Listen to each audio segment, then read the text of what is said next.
Viral ngayon sa social media ang tinaguriang Uncle Red o mas kilala bilang Red Uncle. Kung minsan naman ay tinatawag siyang Sister Hong. Ito ay tumutukoy sa isang 38 anyos na lalaki. Ang kanyang apelyido ay Zhao mula Nanjing, China.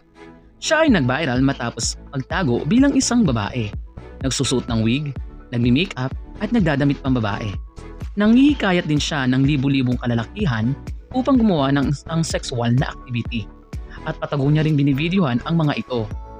Ang hindi alam ng libu-libong kalalakihan ay ina-upload niya ito sa isang social media na kung saan eksklusibo lang sa mga taong nakasubscribe sa kanya. Naaresto si Zhao noong July 5 sa Jiangning District dahil sa spreading obscene material. Ayon sa mga posts sa social media, sinasabing mahigit sa 1,600 o 1,691 ang kanyang naloko. Pero inamin ng pulisya na hindi 60 years old ang gulang tulad ng kumakalat kung hindi 38 years old.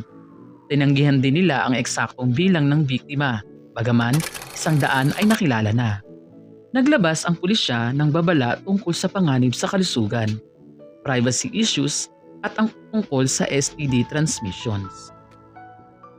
Bakit nga ba tinawag na Red Uncle o Sister Hong? Tinawag siyang Red Uncle dahil sa pulang wig nito o ang tema niya sa mga videos na kanyang inilalabas online. Sa ibang bahagi ng China at Taiwan, naging trending ang tawag na Sister Hong bilang itsura ng isang bastard tita na nag-viral din sa Weibo. Ang Weibo ay isang online site kung saan para itong Twitter at Facebook sa ibang bansa. Nabuking ang mga video sa Weibo na umabot ng 200 million views ng hashtag na Red Uncle. Nagdulot ng kalituhan at pag-aalala sa publiko. Pinasimulan ng ilang health authority ang libreng STD screening at public hotline para sa mga biktima.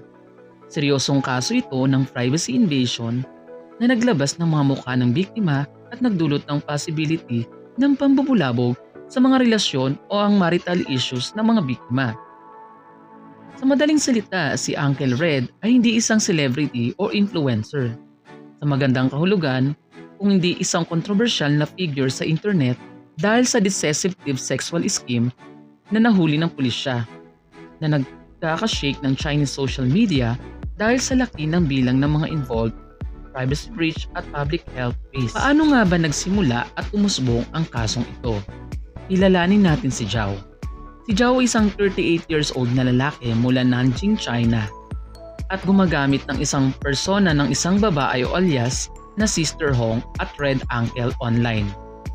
Gumagawa si Zhao ng mga fake profile sa mga dating apps online at nagpapanggap bilang isang babae upang mahikayat ng libu-libong kalalakihan sa China. Araw-araw tuwing umaga ay naglalagay ng makeup si Zhao na umaabot ng 5 oras, nagsusuot ng wig, naglalagay ng silicone breast forms at nagpa-practice ng female voice para kumilos at magmukhang babae.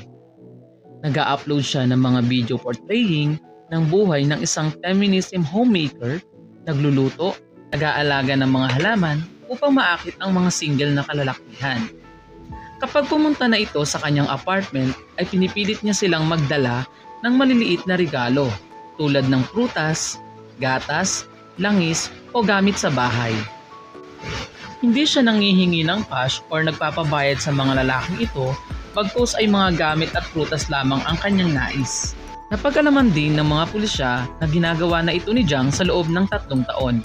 Kaya humigit kumulang 1,600 plus na ng mga kalalakihan sa China ang kanyang nabiktima. Ipinamamahagi rin ni Zhang ang video sa mga private chat group at pinapayagan niyang mag-subscribe ang mga ito upang mapanood ang video na kailangan nilang magbayad ng 150 yuan o katumbas ng 1,000 pesos. Kumakalat na ngayon sa social media ang mga footage ng kanyang viral video. Nag-viral na rin sa buong mundo ang footage at memes ng kwarto ni Zhao o ang kanyang apartment na ginagamit niya sa kanyang sexual na activity